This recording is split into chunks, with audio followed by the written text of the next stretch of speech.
Hi, everybody. It's Alessandro from Innovate with Impact, hashtag small relief. I'm here today with Matt Beard, a close friend of mine. Hey, Matt. Hi. Like I said, and I have known each other for a very long time. And so I'm super excited to have him here today. We'll talk a little bit about, his business and, how he has been affected by this whole Corona situation. And maybe we can share some advice as well. But before I get started, if you don't mind, Matt, please quickly introduce yourself. Hi, I'm Matt Beard. I'm a photographer based in Los Angeles and shoot all over the world until probably a couple weeks ago. I think everybody's kind of in the same situation now, more or less. I do a lot of work with Cirque du Soleil, with Disney, a flower company called The Books, which we've been traveling to South America and back shooting, and pretty much a lot of different brands, anything from people to product to celebrities to everything. Pretty much anything people throw at me is basically what I'm shooting. So how has this, I mean, obviously, like you said, it has impacted your work, but, maybe to better understand. So did it go from 100 to 0, or was it a gradual slowdown, or what's been going on for your business? It went, it was basically a pretty much a hard stop. We were literally about to fly to Florida to shoot the new Drawn to Life Cirque du Soleil show that's at Disney. And about 10 hours before our flight was about to leave, Cirque du Soleil called and said, you know what, we're going to have to cancel or postpone everything. Everything's being shut down. But we had already booked flights, tickets, rental car, hotel, everything. Like literally the bags were loaded and my assistant was coming. We're about to get on the plane. And 10 hours before the flight, we got postponed. And one after another, everything started falling off after that, just kind of pushing out, saying it's going to be end of March, end of April, and now it's kind of indefinite. So at the moment, we really don't know when anything's coming back. I have a feeling it's going to get pretty busy when things get back. Hopefully, we'll see. But at the moment, we're trying to figure out different ways to survive during this time. This is one of the reasons why I've started doing this interview series, exactly for this reason, because I want to, shed a light on what's going on for a lot of small businesses. And also, I have the same opinion. I believe very strongly that once we can start going back into like a normal cycle of working again and, also, meeting each other again and doing work, I think a lot of things will spring back. What I'm mainly concerned about is making sure that a lot of the businesses that I'm talking to are obviously right now getting the exposure that they need so that they can be there when that actually happens. So what are you doing on your end to overcome kind of like this this step in between? You're in LA, so what are the opportunities that you see to help you during this difficult time? So in my case, it's interesting. As a freelance photographer, a lot of the times we go in between jobs with a lot of time off in between. So I was planning to take most of mid-April until probably mid-May off to finish the jobs that we were going to be doing in March and April. Originally, we were supposed to be going to China, to Hangzhou, China, to shoot one of the shows there.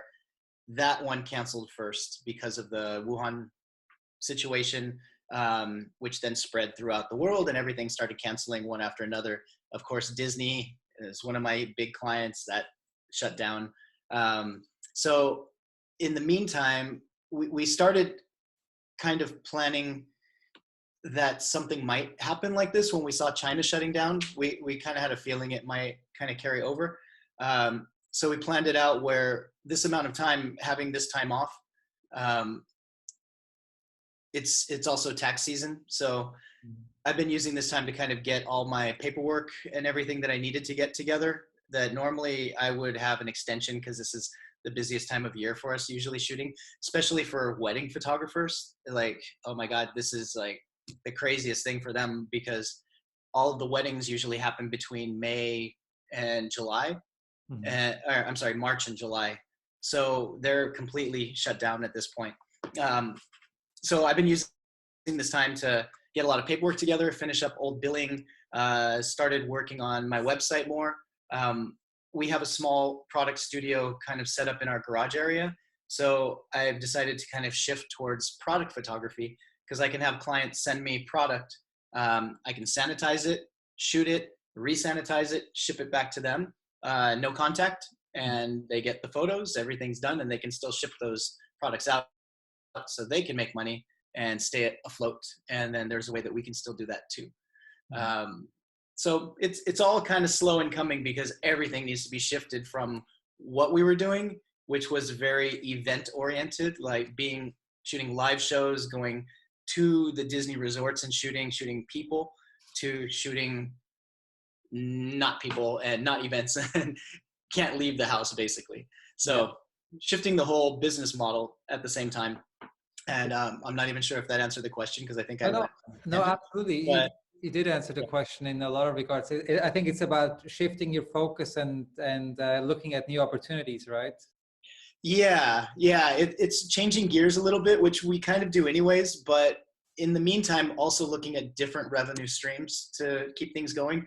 So on one end, there was a book project that I had started writing years ago that I'm starting back up on again. Getting a lot of my images that I have the rights to ready for stock so I can license those out because that's something I can do from home. And retouching and getting older images together. At the same time, we're also trying to get the financing that's available to the small businesses, which hasn't been so easy for everybody. I don't know anybody who's actually received any of the money yet. I know a lot of people who've applied. We've gotten our applications in, but nobody seems to have received anything yet, as far as I know. So I don't know when that's going to be coming. Yeah. Hopefully not November before the elections. Yeah. I don't know what their plan is, but hopefully that comes in soon. I hope so too, rather sooner than later. I mean, the support is definitely needed. I haven't heard anything yet either, so I'm really hoping that this will happen very soon to get that support. Yeah. Before we go any further, and I want to take this opportunity because obviously you are an amazing photographer and you are super creative. Would you mind sharing some of the work that you have done? Do you have anything on you right now? Oh, I just happen to have some of the last stuff we were working on for Cirque du Soleil in Vegas. Actually, some older stuff. One of the shows, which actually had just closed down, is this one is from Run. We were shooting some stuff that was on the cover of Las Vegas Weekly. I might be backwards here.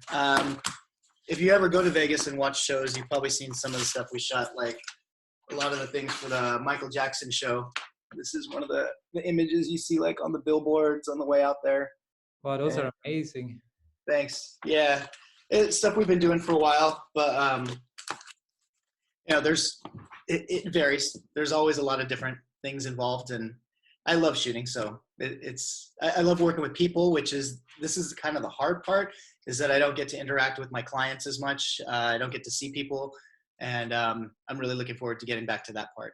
That's going to be. If there is one thing I can definitely say about you, it's definitely that you are a people person and that you really know well how to deal with people and how you make them feel at ease. And it's definitely one of the key talents that you have beyond obviously photography. So thank you. So maybe, I mean, I understand that, you're currently going through this situation. Is there any advice that you have for people out there that are in a very similar situation? Anything that you can share that you think is worthwhile? Any insights that you have gathered over the past weeks? Yeah, one of the things that I've started thinking about that kind of made the transition a little bit easier is that we're all in the same boat together here. This is not like what happened in 2008, where the economy had crashed, and it was a little bit of a slower burn. It was fast, but it was a slower burn until the stock market hit, where things were slowly starting to fall off. Advertising agencies were closing, the writer's strike, the director's strike. At that time, we had just opened a photo studio in Hollywood, and we had all of these clients that we were ready to shoot. We were working with Ashley Furniture, with Lucky Brand Jeans, with Colchi, Brazilian clothing company. And we were going to bring all of these clients in. we had built this entire studio in 2007, and basically right when we opened, 2008 hit, and suddenly everything was cut off. But it wasn't as fast as this. So I think a lot of people, including us, were working kind of full speed up until this whole virus hit, and suddenly we're on lockdown and shut down. But we were going full speed up until, like, the economy was really going pretty well up until this point. Mm-hmm. So it's not like the economy was slowly kind of tapering off and people were already out of work before. It's like suddenly you have 10.6 million Americans filing for unemployment at the same time, but we're all in this together. So that's one thing that's kind of kept me a little bit more sane in this and a little bit less paranoid, is that this entire ship is going at the same level. We're luckier, I think, a little bit here in the States that we're not in the same situation as Italy or France or some of the European countries that got hit really hard. We're not in the same situation as New Zealand that really did a good job taking care of this. And we're not like Sweden, which I'm really worried about, and worried for you guys because it's a lot closer to where you are, and they're not doing anything about it. But I'm digressing from everything. It's my first cup of coffee. Yeah, it's still morning your time. So yeah, basically the thing that's kept me sane is thinking it's all on the same level. And there's been a meditation practice that I started doing a couple days ago, where I started thinking about the way I felt inside when everything is going right. When a job is done, when the money comes in, when we're completely paid. And it's that feeling that, okay, we're set for a little while, we're good, everything's good, versus the way you feel when there's no jobs coming in, the money's going out, and the fear starts coming in, and the paranoia about where's my next job coming from? Am I going to be able to feed my family? Can I pay my bills on time? So what I did was I tried to put myself in the headspace of having received as opposed to having lost, and sitting with that and allowing that feeling to come in, just imagining it, just imagining the way that it feels when you're in that space. And it feels good, and it kind of snaps you out, and you realize that that still exists and you haven't lost that, and that will come back again. It's just a matter of perspective, and it's all in your head. So you really kind of just got to keep your mind on straight, and things will get back. Remember the roaring 20s, the flu pandemic, 1918, 1919, and then 1920 was one of the greatest expanses of American history at that time. There were so many new inventions made, so much new technology. Television was invented during that time. I have a feeling it's going to be something like that as soon as we get through this. Hopefully something better is going to come after, and I'm looking forward to that as opposed to dwelling on this. Mindset is definitely a huge one. I can definitely only agree with you. And it's, such a powerful point that you brought up about, keeping your mind in check and, focusing on the positive. And, many different people will do this in many different ways, right? So you may do it by meditating, sports, maybe turning off social media sometimes, not watching the news so much, whatever it is. So that you get some structure into your life where otherwise there might be chaos, because you're just letting your mind run free, right? And so I think something like meditation is definitely very strong. Yeah, especially the news. That's been something that's been Groundhog Day for us every day. If we turn on the news in the morning, before we know it, it's already 6 o'clock at night. And we're like, where did the day go? We've been sitting here watching the same thing going on, the same updates and interviews and different reports from different agencies over and over again. If on the weekend we had turned off the news this weekend and really not paid attention to it, and it seemed like the day was a lot longer, we got a lot more accomplished during the day, we spent more time together as a family. So I would definitely recommend keeping the news to a minimum, because it is on repeat pretty much. As soon as there's an update, they put it out, and then they'll repeat that over and over and over again. So once a day is fine if you want to check it out, towards the end of the day, or little news breaking updates that happen. But yeah, too much of that is just like, it's going to be mind exploding after a while, or melting. Mind melting, absolutely. Yeah, definitely mind melting. So, thank you so much for sharing all of this information. I think, you're bringing up so many important points that are essential to keep in mind. And I really hope that this interview will also help some people out there. And if not anything else, it will raise some awareness for your business and the amazing work that you have done over all these years. And I have no doubt in my mind that things will get back and that you will have, you'll be able to continue all these amazing projects. And maybe one last final question on a maybe more of a fun note. What's the first thing you will do once you can roam free again and you can leave the house and there's not going to be any more restrictions? Well, technically, because Disney is one of my biggest clients, I'm going to Disneyland. That sounds pretty cool to me. Well, Matt, thank you so much again for taking the time, and I cannot wait to see you soon. I hope we'll get to hang out. We were supposed to come to LA, I think, next week, so We'll Zoom instead. yeah, definitely not going to happen this time around, but hopefully maybe towards the end of the year or as soon as possible. And I hope very much hope to see you very soon. Book your flights now. Tickets are cheap. That's right. Good advice. Thank you Love so you much, guys. Matt. Talk to you soon. Bye. Okay, bye. Thanks.